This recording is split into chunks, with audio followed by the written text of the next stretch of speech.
ಇವತ್ತು ಬಸವಣ್ಣವ್ರ ಬಗ್ಗೆನೂ ಮಾತಾಡ್ಯಾರ, ಬಹಳಷ್ಟು ಜನರ ಬಗ್ಗೆನೂ ಅಂಬೇಡ್ಕರ್ ಅವ್ರ ಬಗ್ಗೆ ಮಾತಾಡ್ಯಾರ. ಮತ್ ಬಹಳಷ್ಟು ಜನ ಹೆಣ್ಮಕ್ಳ ಬಗ್ಗೆ ಕೆಟ್ಟದಾಗಿ ಬರೀತಾರ. ಇನ್ನು ಕೆಲವೊಂದಿಷ್ಟುಗಳು ಫೇಕ್ ಅಕೌಂಟ್ ಏನೇನೋ ಕೆಟ್ಟ ಕೆಲಸಗಳು ಫೇಸ್ಬುಕ್ ದಿಂದ ಆಗ್ತಾವ. ಅದಕ್ಕೆ ಒಂದ್ ರೀತಿ ಫೇಸ್ಬುಕ್ ಬ್ಯಾನ್ ಮಾಡೋದಕ್ಕಿಂತ ಅವ್ರಿಗೆ ಆ ಒಂದ್ ಸಂಸ್ಥೆಯವರಿಗೆ ಎಚ್ಚರಿಕೆಯನ್ನು ಮೋದಿ ಸರ್ಕಾರದಿಂದ ಕೊಡುವಂತದ್ದಾಗ್ತದೆ. ಸರ್, ಮೊನ್ನೆ ದಿನ ಒಂದು 3 ದಿವಸದ ಕಡೆ ಒಂದು ರಮಾಕಾಂತ್ ಎಮ್ಮನ್ ಅವರು ಒಂದು ಫೇಸ್ಬುಕ್ ನಲ್ಲಿ ಒಂದು ಅಕ್ಕ ಮಹಾದೇವರಿಗೆ ಮತ್ತೊಂದು ಬಸವಣ್ಣವರಿಗೆ ಪೊಲೀಸ್ತಾರ. ನೀವು ರೈತ ಪರ ಹೋರಾಟಗಾರ ಆಗಿದ್ರ ಬಗ್ಗೆ ಏನ್ ಹೇಳಕ್ ಇಷ್ಟಪಡ್ತೀವಿ ಸರ್? ನಾನು ರೈತ ಪರ ಹೋರಾಟಗಾರ ಜೊತೆಗೆ ಬಸವಣ್ಣನವರ ವಂಶಸ್ಥ. ನಾನು ಈ 2 ದಿವಸ ಹಿಂದಗಡೆ ನಾನು ಫೇಸ್ಬುಕ್ ಓಪನ್ ಮಾಡಿದಾಗ ಅದ್ರಲ್ಲಿ ಆ ವಿಷಯ ನೋಡಿದಾಗ ಆಘಾತ ಆಯ್ತು ನನಗ.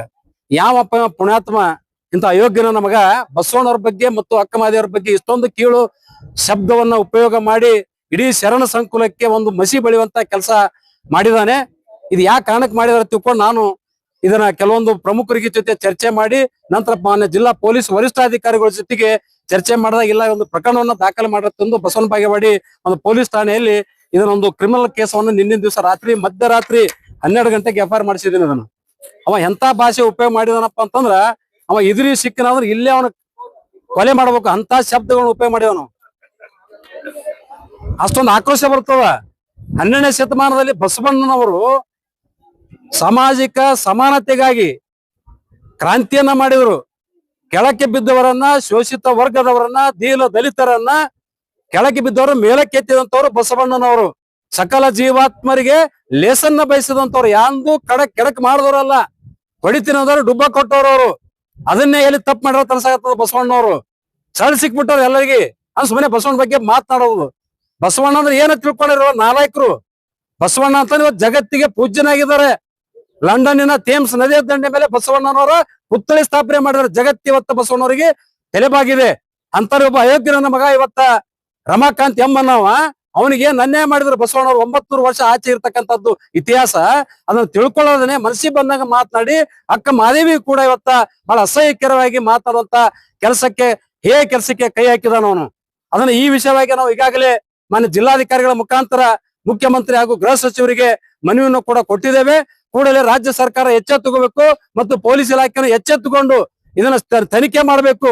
ಶೀಘ್ರದಲ್ಲಿ ಬಂಧಿಸುವಂತ ಕೆಲಸ ಮಾಡಕ. ಪಾತಾಳದಲ್ಲಿ ಅಡಗಿದ್ರು ಕೂಡ ಅವನು ಹಿಡ್ಕೊಂತಂದು ವಿಜಯಪುರಕ್ಕೆ ಮಾನ್ಯ ಜಿಲ್ಲಾಧಿಕಾರಿ ಕಚೇರಿಯಲ್ಲಿ ಆಹ್ವಾನ ತರಬೇಕು.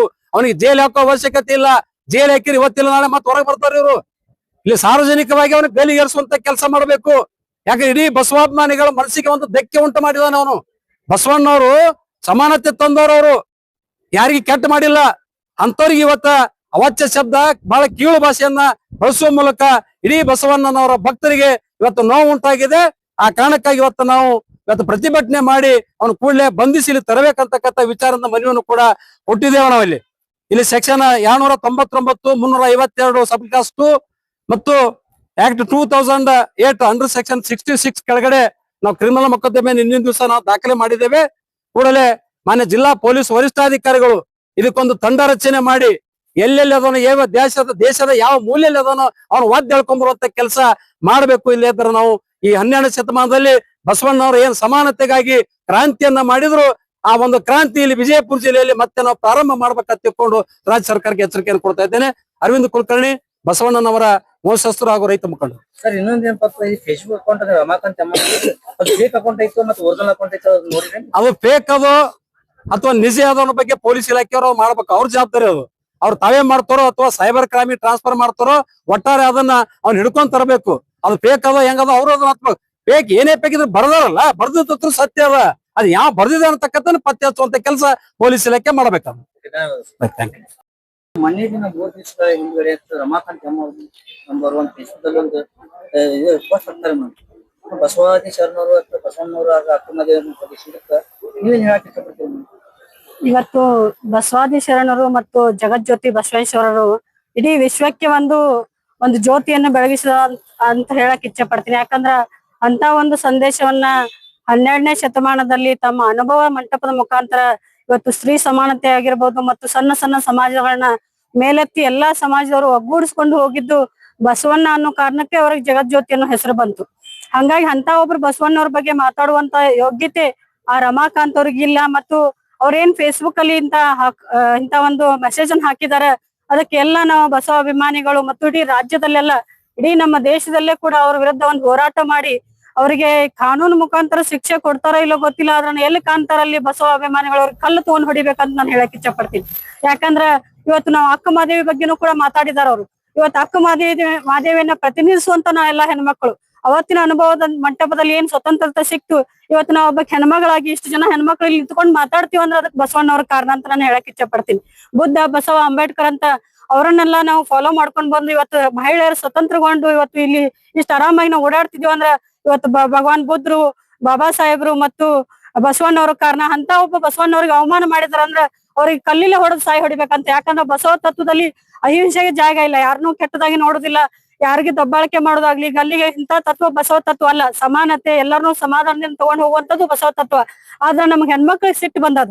ಇಂತ ಒಂದು ಶಬ್ದ ಕೇಳಿ ಸಿಟ್ಟು ಬಂದು ಇವತ್ತು ಎಲ್ಲಿ ಕಾಣ್ತಾರ ಅವ್ರನ್ನ ಒಂದ್ ಕಲ್ಲು ತಗೊಂಡ್ ಹೊಡೆಯುವಂತ ವ್ಯವಸ್ಥೆ ಆಗ್ಬೇಕಂತ ನಾ ಬಸವ ಅಭಿಮಾನಿಗಳಿಗೆ ಕೇಳ್ಕೊತಾ ಇದ್ದೀನಿ. ಮುಂಬರುವ ದಿನಗಳಲ್ಲಿ ರಮಾಕಾಂತ್ ಅವರಿಗೆ ಶಿಕ್ಷೆ ಆಗ್ಲಿಕ್ಕಂದ್ರ ಮುಂಬರುವ ದಿನಗಳಲ್ಲಿ ಹೋರಾಟ ಯಾವ ರೀತಿ ಇರ್ತದೆ?